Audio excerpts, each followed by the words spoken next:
Good evening from Washington. I'm Larry O'Connor, and we're joined right away by Congressman Mike Johnson. He, of course, on the House Judiciary Committee, and there's a lot we want to get to. So I want to start off first with a story we've been passionate about, and that has to do with this memo, supposedly out of the Richmond FBI field office, that suggested that Catholics should be spied on in their churches. Now, you were there during the Judiciary Committee hearing when FBI Director Christopher Wray said very specifically, this is one document from one office, and we disregarded it immediately. Well, now we've learned that the Seattle office and the Los Angeles office at least also participated.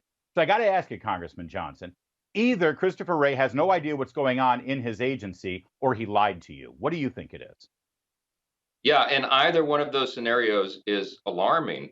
This was July 12th that he appeared. He was under oath. He told us that he insisted this was just one field office. It was a one-off. Nothing to see here, gentlemen. No worries at all.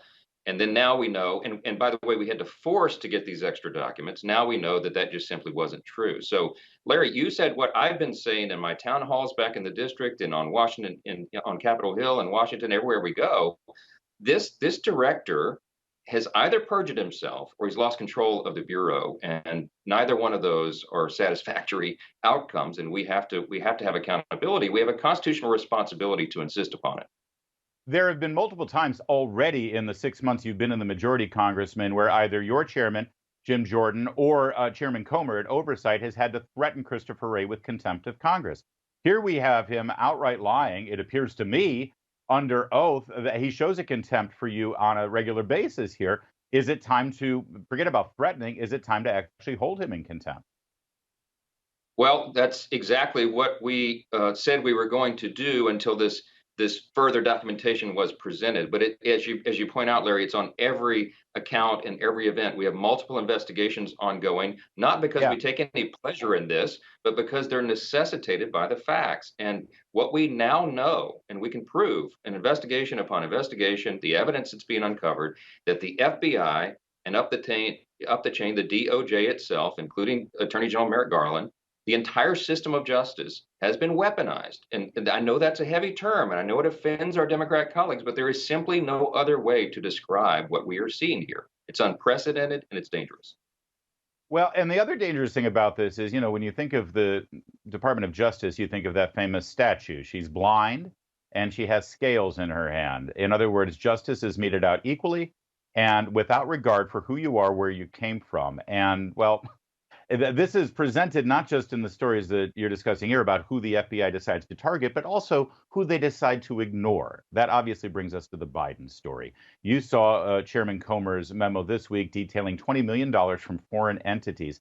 And if you look at how the Biden administration's responding, your colleagues in the House, as well as the media, they're all saying, oh, but there's no direct link to President Biden getting any of that money himself. Is that really the bar that we've lowered to? Apparently it is. And of course, they've changed that narrative, changed the story, the explanation, the defense multiple times, and everyone can see this with their own eyes. What we have here is a pay-to-play scheme, a series of them that President Biden, then Vice President, engaged in by way of his son, by way of Devin Archer and apparently others. They set up shell companies. We now know, as my friend Jamie Comer says, the bank records don't lie. We have the evidence. We have the smoking guns now. We know that, as you noted, at least $20 million was paid by oligarchs in Russia, Kazakhstan, and Ukraine to Vice President Biden by way of his son, by way of Devin Archer. They would send these checks, and then he would filter them through these shell companies, and then the whole Biden family benefited from it. They were paid. So what are we to assume from this? What are the American people to assume? It looks very much like a bribery scheme, right? What are they paying for? They were selling the Biden brand, as Devin Archer said under oath. And we know what that was. It's a pay-to-play scheme. It's not constitutional. You can't do that as the vice president or the president of this country. And remember, everyone remembers from the sham impeachments of Donald Trump that there are three causes for an impeachment. It's treason, bribery, high crimes, and misdemeanors. Bribery is specifically listed in Article 2, Section 4 of the Constitution. We can't ignore this, Larry. Yeah, and when the FBI or the Justice Department or even your local DA, when they go after a crime family, they don't look for a direct wire deposit to the guy who's in charge. In fact, those crime families do everything they can to keep the boss out of the equation, right? But if the family is making that money, that's enough to bring charges against the guy who's in charge of that family, I would think. In the law, yeah, in the law, there's a doctrine, res ipsa loquitur. The thing speaks for itself. You don't have to have you don't have to have a video of someone handing cash to the big guy, as they called him in these schemes. Everyone knows by common sense what this was and what was happening Right. here. And by the way, we now have evidence that the vice president dined with some of these oligarchs in Washington, and that he was involved in at least 20 of the telephone calls, conference Yep. calls. So they don't have anywhere to hide, and that's the really alarming thing here.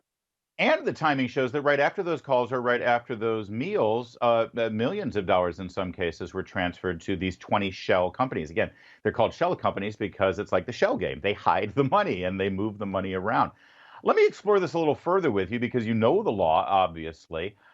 Joe Biden's in his 70s when all of this happened. He's the vice president. His career is basically over at that time.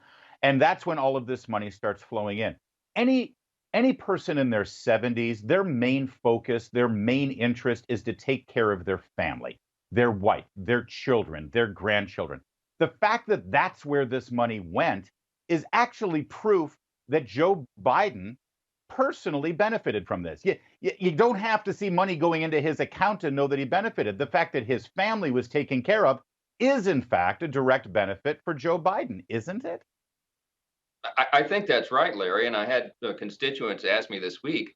Everyone's trying to sort through this. How can he be so brazen? He's the vice president of the United States. How could he think he would get away with this? Well, we all know now he certainly would have had he not been elected president. And I'm not sure he thought he would ever run and be elected to that position. So he was feathering the nest, taking care of Yep. the family, as you noted, and no one would ever be the wiser unless the House Republicans had begun these investigations. And remember, when we started this, the Democrats jumped up and down and screamed and howled and called us all kinds of names and said this was a charade and a witch hunt and all the rest. Yeah. Everyone knows now that is not true. Every stone we uncover, Larry, the scandals get deeper and deeper, and it's pretty frightening. Congressman Johnson, let me speak for all the people who are watching this and yelling back at their televisions or their devices right now. They're all saying the same thing. Okay, what are you going to do about it? I know that Congress is in recess right now, but when you come back, are things going to accelerate? What are you going to do about this? Well, listen, I think personally, I believe that there are a number of cabinet officials who are subject to be impeached, but we only have so much ammunition and time. And we all know that we're going to hit a brick wall with Chuck Schumer and the Democrats in the Senate. I don't think they would convict any of these folks, including the president himself, on impeachment, even if he were caught red handed. And apparently now he has been. So we still have to do our responsibility. I think you will see, and you heard Speaker McCarthy say before we left for the August district work period, that an impeachment inquiry is appropriate now. It certainly appears that way. And that's the next step in the process. It allows us enhanced subpoena authority and discovery powers. I believe that's going to happen in short order. And then we will follow the truth where it leads. And if it leads to the impeachment, the presentation of impeachment articles in the House for the President of the United States himself, I believe House Republicans are going to be committed to that. And I'll be helping to lead the charge. Thank you, Congressman. That's great to hear. And let's face it, how the impeachment might be accepted in the Senate never stopped Nancy Pelosi from walking down this path, nor should it stop you and your Republican colleagues. Thank you, Congressman. Great talking with you. There's more to come on O'Connor tonight.